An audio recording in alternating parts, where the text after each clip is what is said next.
ருக்மணி, விஷ்ணு ஆலயத்திலிருந்து பிரசாதம் கொண்டு வந்திருக்கிறேன். ஏதேனும் அருந்துகிறீர்களா? இல்லை அம்மா, நான் செல்ல வேண்டும். குருக்களே, என்னம்மா? எனக்கு ஒரு உதவி செய்ய வேண்டும். என்னவென்று சொல்லுங்கள்.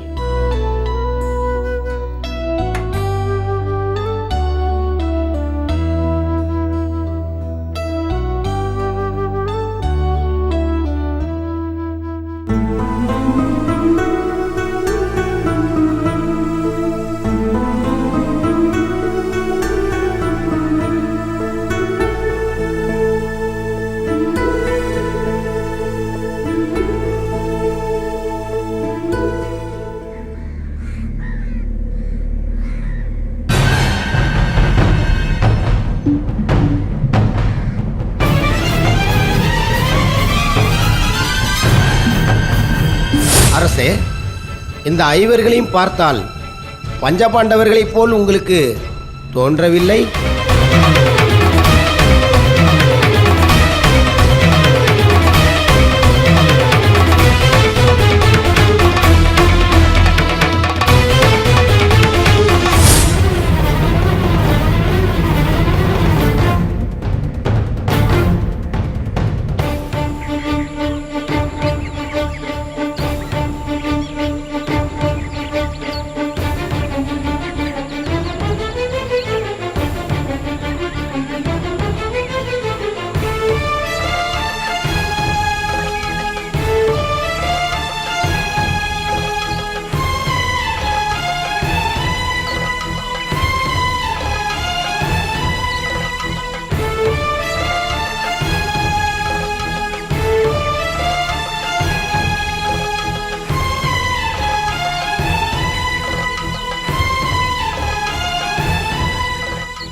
தர்மா, எனக்கு மிகவும் களைப்பாக இருக்கிறது. இன்று இரவு இங்கேயே ஓய்வெடுத்துவிட்டு நாளை நம் பயணத்தை தொடங்கலாமா? அம்மா, நீங்கள் சொல்வதும் நல்ல யோசனைதான். இந்த இடம் தங்குவதற்கு ஏற்றதாக ஏகாந்தமாக இருக்கிறது. உன்ன நான் சென்று பழங்களும் கிழங்குகளும் கொண்டு வருகிறேன்.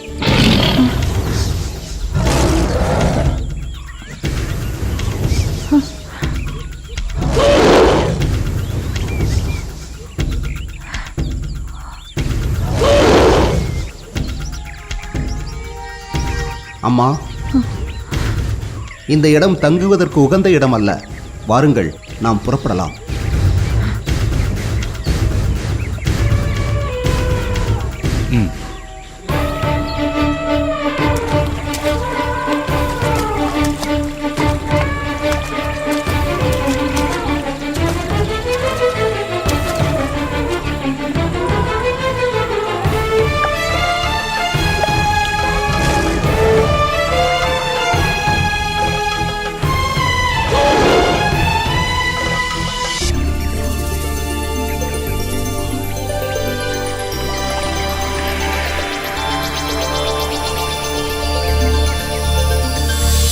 இதமான காற்றும் நீர்நிலையும் உள்ள இவ்விடத்தில் தங்கினால் உணவு கிடைக்குமே? உண்மைதான். ஆனால் நாம் விலங்குகளுக்கு உணவாகிவிடக் கூடாதே. ஏன் சகாதேவா அப்படி சொல்கிறாய்? இந்த இடத்தை ஆபத்து சூழ்ந்திருப்பதற்கான அறிகுறிகள் தென்படுகின்றன. எதை கொண்டு இப்படி ஒரு முடிவுக்கு வந்தாய் சகாதேவா? அண்ணா, பறவைகள் வடக்கு நோக்கி கூட்டமாக பறப்பதை பார்த்தீர்கள் அல்லவா? ஆம், பார்த்தேன். பறவைகள் வடக்கு திசை நோக்கி கூட்டமாக பறந்தால் தெற்கு திசையில் வெகு அண்மையில் அடர்ந்த நீர்நிலை இருக்கிறது என்று பொருள்.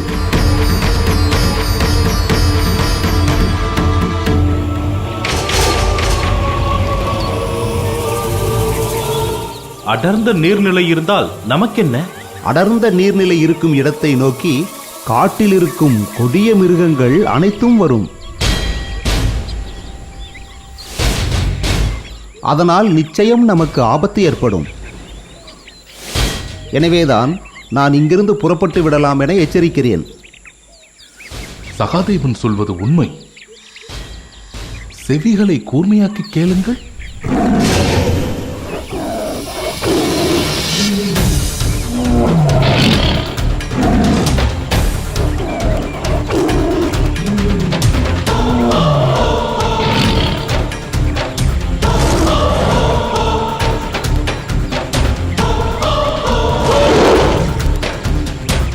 இப்போதே புலியும் சிறுத்தையும் உருமும் சத்தம் பெரிதாக கேட்கிறது. தர்மா, ஆபத்தான இந்த இடத்தை விட்டு உடனே புறப்பட்டு விடலாம்.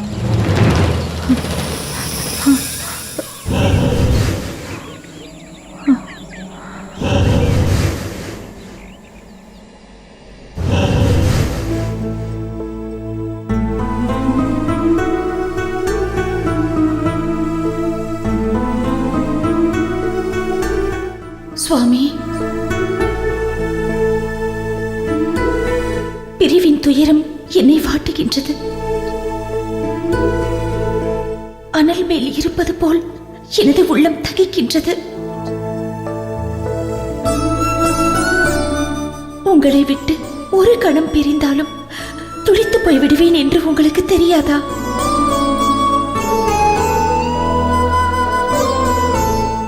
இமைப்பொழுதும் உங்களை நினைத்து துடிக்கின்றேன்.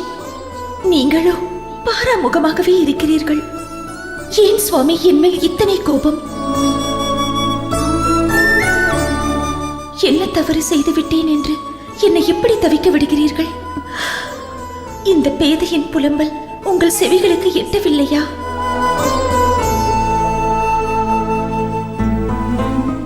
எப்பொழுது என் மீது உங்கள் கடைக்கண் விழும்?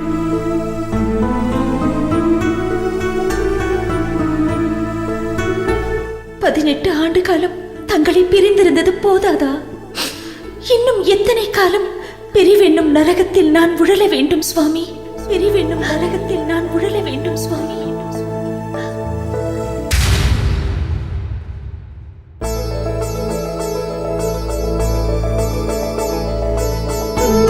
கிருஷ்ணா, கிருஷ்ணா, உன்னை பார்க்க விதர்ப நாட்டிலிருந்து அந்தனர் ஒருவர் வந்திருக்கிறார். இதோ வருகிறேன்.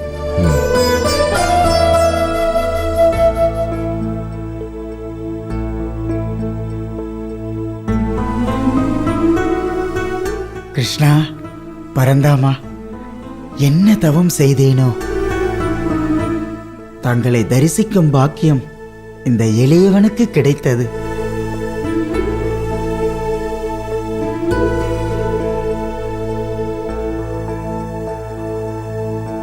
தங்களுக்கு ஒரு பரிசு கொண்டு வந்திருக்கிறேன்.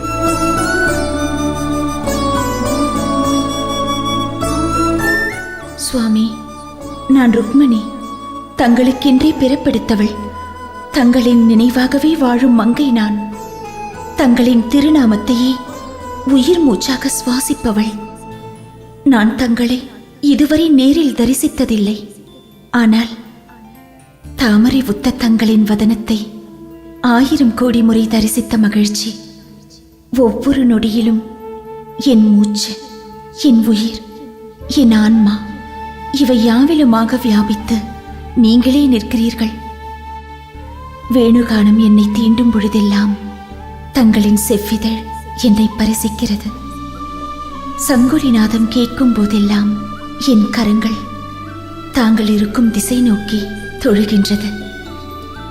இன்று வருவீர், நாளை வருவீர் என நாளும் பொழுதும் என் விழிகளை வீதியில் வீசி எறிந்து விட்டு காத்திருக்கின்றேன். காத்திருப்பேன். விரைந்து வாருங்கள்.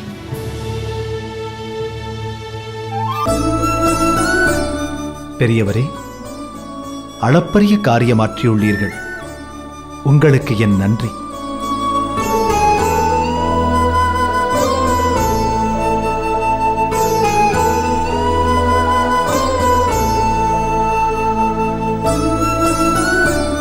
அண்ணா, நான் இப்போதே குண்டினபுரம் செல்கிறேன்.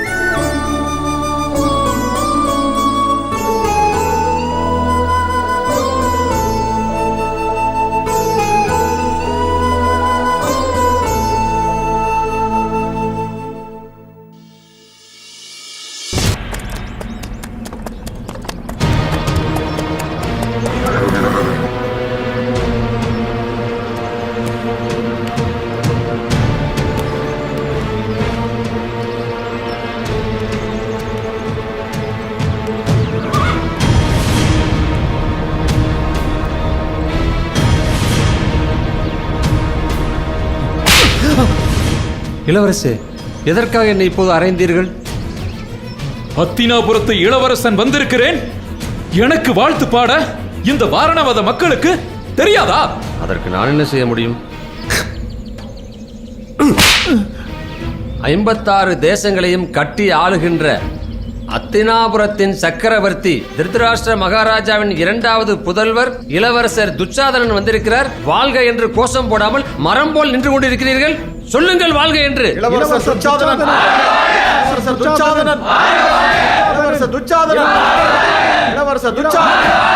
நீங்கள் தானே அன்று பாண்டவர்களை என் தந்தை கொன்று விட்டார் என்று தூற்றியது.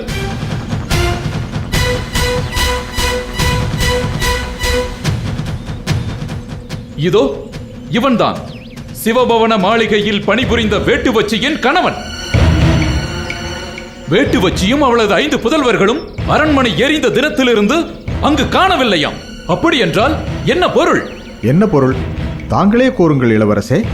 அன்று தீயில் எரிந்து மாண்டது பாண்டவர்களும் குந்தி தேவியும் அல்ல.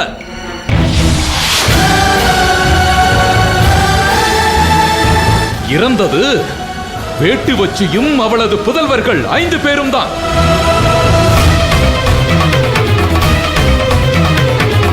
என் தந்தையை தூற்றிய உங்களது நாக்குகளை இப்பொழுதே துண்டாக்குகிறேன்.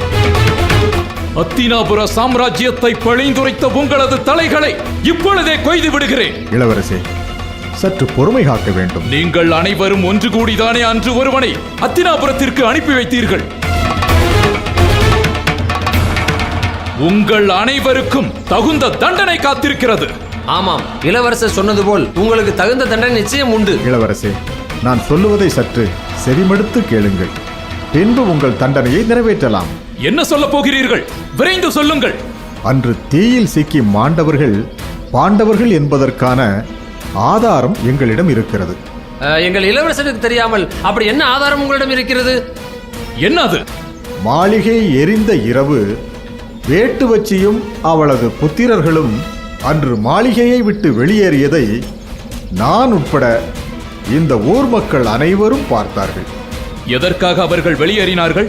மகாராணி அவர்களுக்கு பரிசு பொருட்கள் வழங்கி ஓய்வும் கொடுத்து இல்லத்திற்கு அனுப்பிவிட்டார்கள். அவர்கள் செல்ல மறுத்த போதும் அவர்களுக்கு கட்டாய விடுப்பு கொடுத்து அனுப்பியதை இங்குள்ள அனைவரும் பார்த்தார்கள்.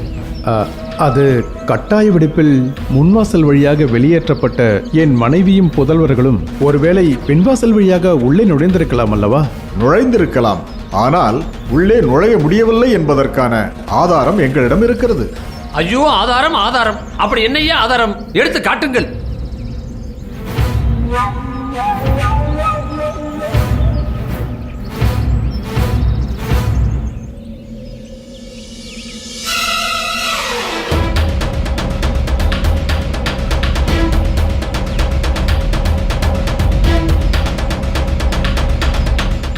இதோ இந்த ஆபரணங்கள் மாளிகையில் கருகி கிடந்த சடலங்களிலிருந்து எடுக்கப்பட்டவை. பணிப்பெண்ணான வேட்டுவச்சியும் அவளது புதல்வர்களும் இத்தனை விலை உயர்ந்த ஆபரணங்களை அணிய முடியுமா? இளவரசே, இது தர்ம மகாராஜா அது போல் தெரிகிறது. இளவரசே, இப்பொழுது சொல்லுங்கள், இறந்தது பாண்டவர்களா இல்லை வேட்டுவச்சியின் குடும்பமா? சந்தேகமே இல்லை, இறந்தது பாண்டவர்கள் தான். நல்ல வேளை, நீங்கள் ஆதாரத்தை காட்டியதால் உங்கள் தலை சேதாரம் இல்லாமல் தப்பியது. இல்லை என்றால் அனைத்து தலைகளும் உருண்டு ஓடி இருக்கும்.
கிருஷ்ணா, ஏன் இவ்வளவு பதற்றமாக இருக்கிறாய்?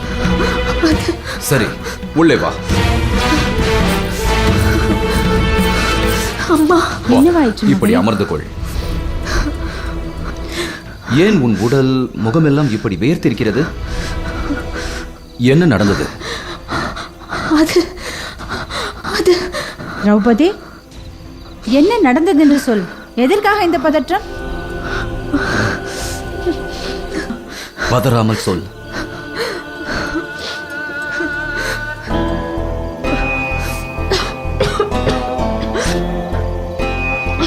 முதலில் இந்த நீரை பருகு, உன் பதற்றம் அடங்கட்டும்.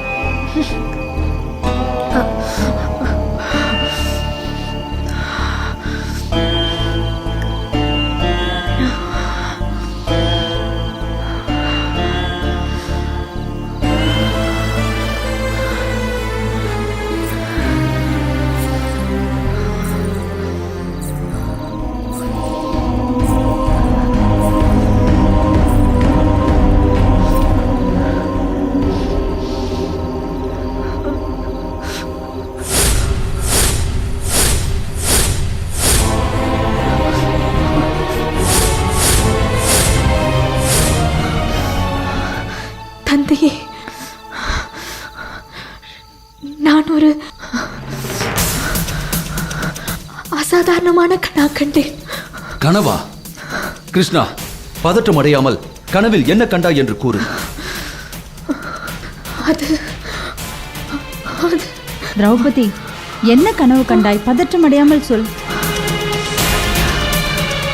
நான் ஒரு அந்தணருக்கு மாலை சூட்டுவது போல் கனா கண்டேன்.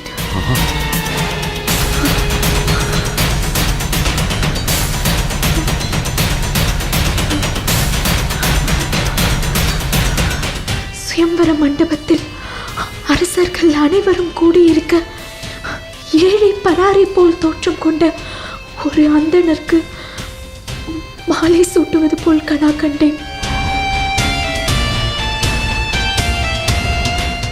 திரௌபதி, கவலையை கைவிடு. உடனடியாக நான் அரண்மனை ஜோதிடர்களை வரவழைக்கிறேன். நிச்சயம் அவர்கள் நீ கண்ட கனவின் பொருளை விளக்கிச் சொல்வார்கள். அதுவரை நீ சற்று பதட்டமடையாமல் இரு.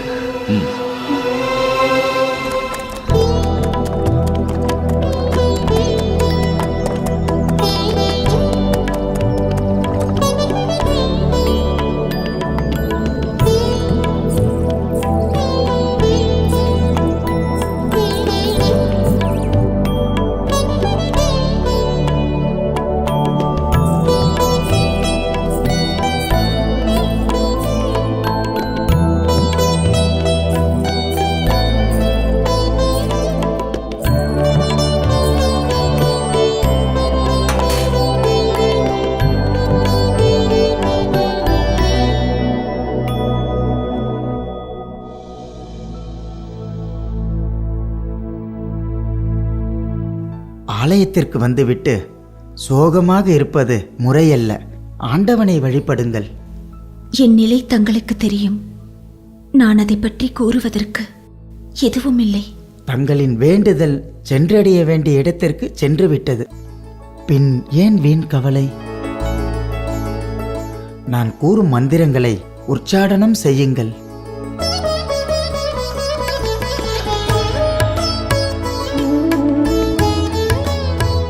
ஓம் கேசவாய நமः, ஓம் நாராயணாய நமः, ஓம் மாதவாய நமः, ஓம் கோவிந்தாய நமः, ஓம் விசேஷாய நமः. ருக்மணி, உன் கவனம் என்று ஏதோ சிதறிக் கொண்டிருக்கிறது. பகவானின் மேல் உன் கவனத்தை நன்றாக செலுத்து.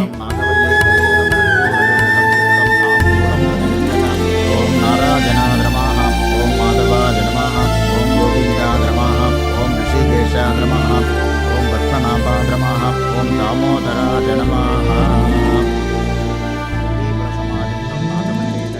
பகவான் விஷ்ணுவை மனதார வேண்டிக்கொள்.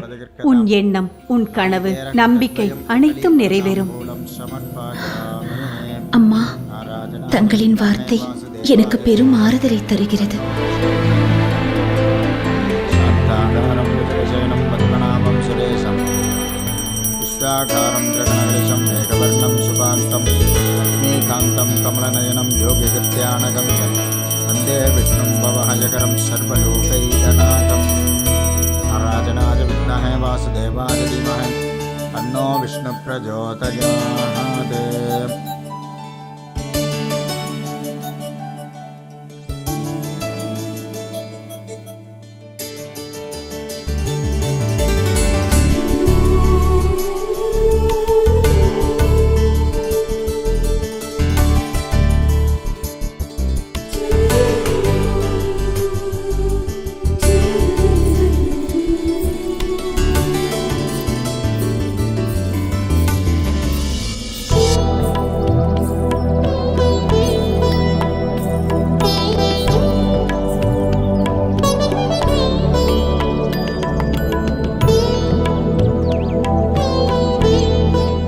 ருக்மணி, நேரமாகிறது, செல்லலாமா?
என் தங்கைக்கு தகுந்த மணமகனை தேர்ந்தெடுத்ததில் நான் பெருமை கொள்கிறேன். கௌஷிக கோத்திரமும் தென் திசையின் பேரரசருமான இரண்யரோமா என்ற என் தந்தை பீஷ்மகர் மாவீரர். அதுபோல கிருஷ்ணனை போரிலே ஓட ஓட விரட்டியவர் நீங்கள். வீரத்தோடு வீரம் இணைவது இந்த விதர்ப்ப நாட்டிற்கே பெருமை. ஜராசந்தா, உண்மையில் இத்திருமணம் என் மூத்த மகன் ருக்மியின் நீண்ட நாள் கனவு. ருக்மியும் பீஷ்மகனும் சொல்வது முற்றிலும் உண்மை. தனிப்பட்ட முறையில் புண்டரி தேசத்தின் அரசனான எனக்கு ஜராசந்தன் மீது மிகப்பெரிய மரியாதை உள்ளது. காரணம், தன்னை கிருஷ்ணன் என்று சொல்லிக்கொண்டு சுற்றித் திரிகிறாரே ஒருவர், அவரை ஓட ஓட விரட்டிய கதையை நானும் கேட்டிருக்கிறேன். சிசுபாலா, உண்மையிலேயே நீ கொடுத்து வைத்தவன். ஏன் அப்படி சொல்கிறாய்? ருக்மிணியை போன்ற அரசகுமாரிகளை மணப்பதென்றால் அவ்வளவு சுலபமான காரியமா என்ன? சுயம்வரத்திற்கு செல்ல வேண்டும், அங்கே கூட்டத்தோடு கூட்டமாக காத்து கிடக்க வேண்டும், தேவை ஏற்பட்டால் உயிரையே பணயம் வைத்து அங்கே போர் புரிய வேண்டும். ஆனால் இங்கே அப்படியா? உடலும் மனமும் நோகாமல் ருக்மிணியை கவர்ந்து செல்ல போகிறாய். நீ மிகவும் அதிர்ஷ்டசாலிதான். இல்லை என்றால் ருக்மணியை போன்ற பேரழகியை உன்னால் மணக்க முடியுமா? சரியாக சொன்னீர் வாசுதேவரே. எனது மகன் சிசுபாலன் என் வளர்ப்பு பிள்ளையாக இருக்கலாம், ஆனால் அவன் யாருக்கும் சளைத்தவன் அல்ல. அவனுக்கு நிகரான வீரன் இனி ஒருவன் பிறக்கத்தான் வேண்டும்.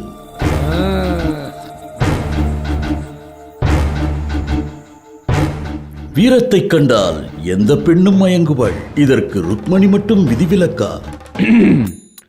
ஜராசந்தரே, நான் இருப்பதை நீங்கள் மறந்துவிட வேண்டாம். வாசுதேவரே, உங்களது நகைச்சுவைக்கு எல்லையே இல்லையா? நகைச்சுவையா? இது உலகறிந்த உண்மை அல்லவா? சரி சரி, நான் அதை ஒத்துக்கொள்கிறேன்.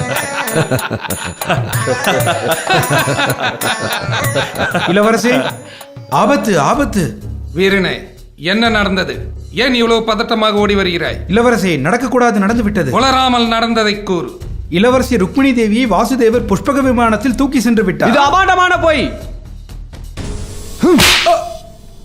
ஸ்ரீமன் நாராயணனின் அவதாரமான வாசுதேவன் நான் இங்கே இருக்கிறேன், ருக்மணியை நான் தூக்கி சென்று விட்டதாக என் மீது குற்றம் சுமத்துகிறாய். உனக்கு என்ன துணிச்சல்?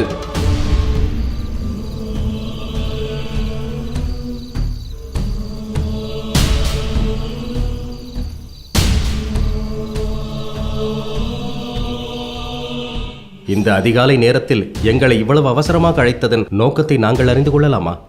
திரௌபதி அதிகாலை நேரத்தில் ஒரு கனவை கண்டிருக்கிறாள். அந்த கனவு எங்களுக்கு பெரும் கலக்கத்தை ஏற்படுத்தி இருக்கிறது. அதன் பொருளை தெரிந்து கொள்ளவே தங்களை இங்கு வரவழைத்திருக்கிறேன். இளவரசியாரே, என்ன கனவு கண்டீர்கள் என்று துல்லியமாக சொல்ல முடியுமா? நான் அந்தணர் ஒருவரை மணப்பது போல் பிரம்ம முகூர்த்தத்தில் கனவு கண்டேன். பொதுவாக பிரம்ம முகூர்த்தத்தில் கண்ட கனவு அப்படியே பலிக்கும் என்பது ஐதீகம்.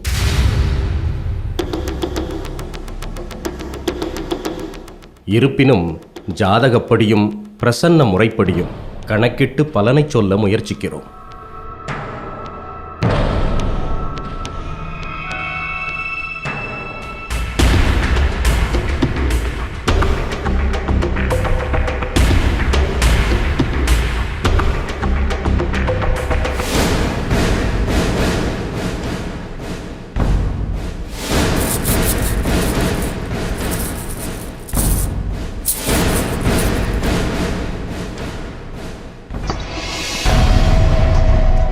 அரசே, இப்படி சொல்வதற்கு எங்களை மன்னிக்க வேண்டும்.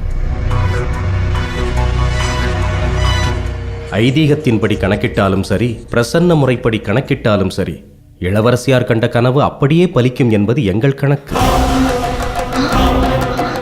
ஜோதிடர்களே, அப்படி ஒரு சம்பவம் நடக்கக்கூடாது. இதற்கு ஏதாவது பரிகாரம் இருந்தால் கூறுங்கள். அரசே, எங்கள் அறிவுக்கு எட்டியதை உரைத்து விட்டோம். இதற்கு மேல் இந்த விஷயம் குறித்து விவாதிக்க வேண்டுமென்றால் ஒரே ஒருவருக்குத்தான் அந்த தகுதி உண்டு. யார் அவர்? கூறுங்கள். கடல் போன்ற சாஸ்திரங்களை கசடர கற்றுத் தேர்ந்த சாஸ்திர முனி சௌஜன்யர். அவரே எங்களுக்கெல்லாம் குரு. நிச்சயம் உங்கள் சந்தேகங்களை அவர் தீர்த்து வைப்பார். உடனடியாக நான் அந்த மகானை சந்திக்க வேண்டும். இங்கு உள்ள நிலைமைகளை எடுத்து சொல்லி அவரை இங்கு அழைத்து வருகிறோம். உத்தரவு சுவாமி. வீரனே, நடந்தவற்றை தெளிவாக கூறு.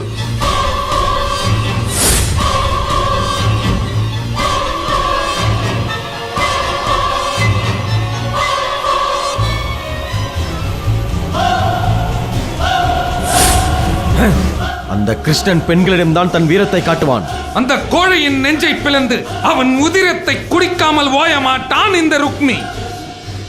போரில் தோற்று ஓடிய அந்த கோழையை இனியும் உயிரோடு விடுவது அர்த்தமில்லை. தந்தை, இப்பொழுதே சென்று கிருஷ்ணனின் கொட்டத்தை அடக்கி ருக்மணியை மீட்டு வர வேண்டும். இன்றோடு ஒழிந்தான் அந்த கிருஷ்ணன். என் புதல்வனுக்கு ருக்மணியை பெண் கேட்டிருக்கிறேன் என்று தெரிந்தும் அவன் அவளை தூக்கிச் சென்றிருக்கிறான். இன்று அவன் உயிரை எடுக்காமல் ஓய மாட்டான் இந்த ஜராசந்தன். ஏது மரியாதவள் என் தங்கை ருக்மிணி. அவளை திட்டமிட்டு ஏமாற்ற இருக்கிறான் அந்த கயவன். அவனுக்கு தகுந்த பாடம் புகட்டாமல் விடமாட்டேன். தந்தையே, உத்தரவிடுங்கள், நான் சென்று வருகிறேன்.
உன்னை கொல்லாமல் விட மாட்டேன்.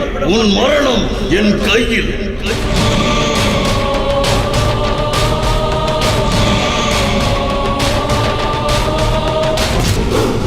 அடே கிருஷ்ணா, கோடை போல் ஓடாதே, என் வாளிற்கு பதில் சொல்லிவிட்டு போ.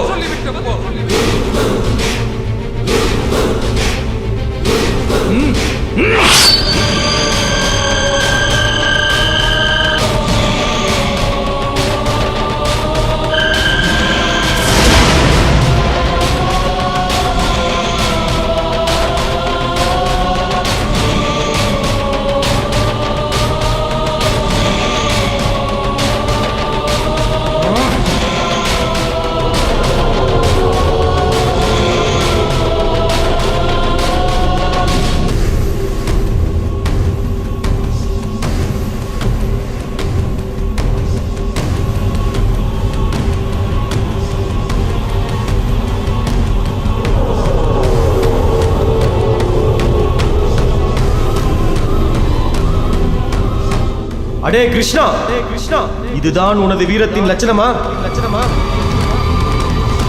புறமுதுகிட்டு கோழையை போல் ஓடுகிறாயே. உனக்கு நெஞ்சிலே துணிவு இருந்தால், கம்சனை வதம் செய்தது உண்மை என்றால், நீதான் ஸ்ரீமன் நாராயணன் அவதாரம் என்றால், நீ என்னுடன் போருக்கு வா.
பலராமா, அந்த கிருஷ்ணன் இழைத்தது அநீதி. அந்த கயவனுக்கு உறுதுணையாக நீயும் போர்க்களம் புகுந்தது எந்த விதத்தில் நியாயம்? சிசுபாலா, கிருஷ்ணன் எனது ஆருயிர் தம்பி. அவனை எந்த நிலையிலும் என்னால் விட்டுக் கொடுக்க முடியாது. மேலும் கிருஷ்ணன் ஒருபோதும் தர்மத்தின் பாதையில் இருந்து தடம் மாற மாட்டான். தர்மம்? வேடிக்கையாக இருக்கிறது உன் பேச்சு. பெண்களிடத்தில் வீரத்தை காட்டுவதுதான் உங்கள் துவாரகையின் தர்மமோ? கிருஷ்ணன் எது செய்தாலும் அதில் தர்மம் நிறைந்திருக்கும். இதை நீ நம்பினாலும் நம்பாவிட்டாலும் அதுதான் உண்மை. மணப்பெண்ணை திருடனை போல் தூக்கிச் செல்வதுதான் உன் கிருஷ்ணன் இந்த உலகிற்கு பறைசாற்றும் தர்மமோ? சிசுபாலா, ஆத்திரத்தில் மதியிழந்து பேசாதே. மதியிழந்து மணப்பெண்ணை தூக்கிச் சென்றது கிருஷ்ணன் தான், நான் அல்ல. தன்னை விரும்பிய பெண்ணை கவர்ந்து சென்று மணப்பதுதான் சத்திரியனுக்கு அழகு. ருக்மணி கிருஷ்ணனை விரும்புகிறாளா? விரும்பாமலா கிருஷ்ணனோடு பறந்து ஓடினாள்? நந்தியே, ருக்மிணி விரும்புவது கிருஷ்ணனை என்றால் அவளை நான் மணப்பது எந்த விதத்தில் முறையாக இருக்கும்? சிசுபாலா, அந்த பலராமன் பொய் சொல்கிறான். அந்த கிருஷ்ணனை கொண்டு ருக்மிணியை உனக்கு மனமுடித்து வைக்கிறேன். நான் சொல்வது உண்மை. ருக்மிணி எதிர்ப்பு தெரிவிக்காமல் கிருஷ்ணனோ செல்வதிலேயே உனக்கு உண்மை தெரியவில்லையா? தந்தை, நம்மை விரும்பாத பெண்ணை கூட நிர்பந்தித்து மணக்கலாம். ஆனால் இன்னொரு ஆடவனை விரும்பும் பெண்ணை மணக்க எனக்கு விருப்பமில்லை. உன் விருப்பம் அதுவென்றால் ஒருபோதும் அதற்கு நான் தடையாக இருக்க மாட்டேன்.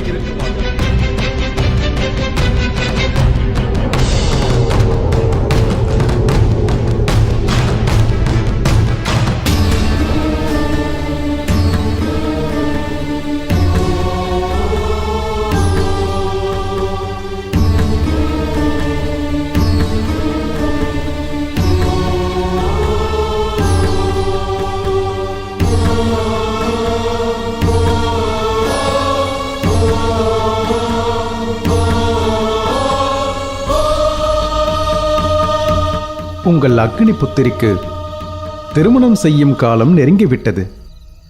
அதனால்தான் பிரம்ம முகூர்த்தத்தில் இப்படி ஒரு கனவை கண்டிருக்கிறார். சுவாமி, பாண்டவர்கள் எங்கே இருக்கிறார்கள் என்றே தெரியவில்லை. அவர்கள் இறந்து விட்டதாகவும் பரந்தாமன் ஸ்ரீ கிருஷ்ணரே அவர்களுக்கு தர்ப்பணம் செய்து விட்டதாகவும் செய்தி வந்தது.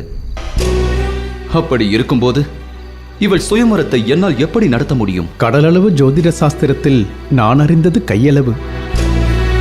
நான் அறிந்தவரை திரௌபதி கண்ட கனவு அப்படியே பலிக்கப் போகிறது.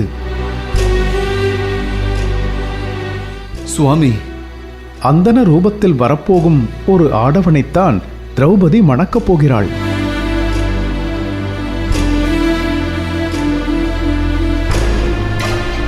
சுவாமி, இவள் பிறந்ததன் நோக்கத்தை தாங்களே அறிவீர்கள். இவள் அர்ஜுனனை மணப்பதற்காக பிறந்தவள். அப்படி இருக்கும்போது பரதேசம் செல்லும் அந்தணரை என்னால் எப்படி திருமணம் செய்து வைக்க முடியும்? நான் அர்ஜுனரை தவிர வேறொருவரை நிச்சயம் மணக்க மாட்டேன். யார் யாரை மணக்கப் போவது என்பதை மானிடர்கள் முடிவு செய்ய முடியாது. பிறப்பு இறப்பை போன்றே திருமணமும் மனிதனை மீறிய செயல். அப்படி என்றால் என் பிறப்பின் நோக்கம்தான் என்ன? நீ அர்ஜுனனைத்தான் மணக்க வேண்டும் என்றிருந்தால் அதை மாற்ற யாரால் முடியும்? ஆனால் அர்ஜுனர் தான் எங்கு இருக்கிறார் என்றே தெரியவில்லையே. எதையும் முன்பே அறிந்து கொண்டு எந்த செயலும் நடப்பதில்லை. ஒரு மனிதன் தன் இறப்பை முன்பே அறிந்து கொண்டால் அவனால் ஒரு நாளும் நிம்மதியான வாழ்க்கை வாழ முடியாது. தினம் தினம் செத்து செத்து பிழைக்க வேண்டியதுதான். இப்போது என்னதான் செய்வது?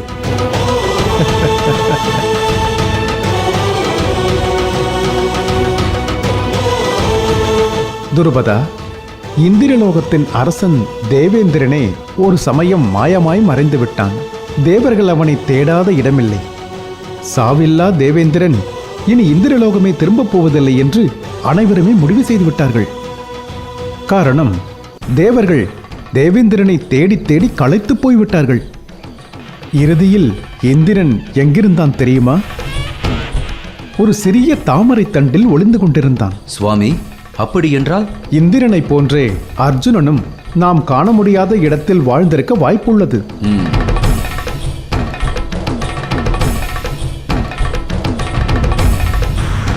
சுவாமி, உங்கள் வாக்கு பலித்தால் என்னை விட சந்தோஷப்படுபவன் வேறு யாரும் இருக்க முடியாது. இனி நான் என்னதான் செய்வது? தை மாதத்தில் ரோகிணி நட்சத்திரத்தில் உன் அக்னி புத்திரிக்கு மிகப்பெரிய அளவில் சுயம்பர ஏற்பாட்டினை செய்.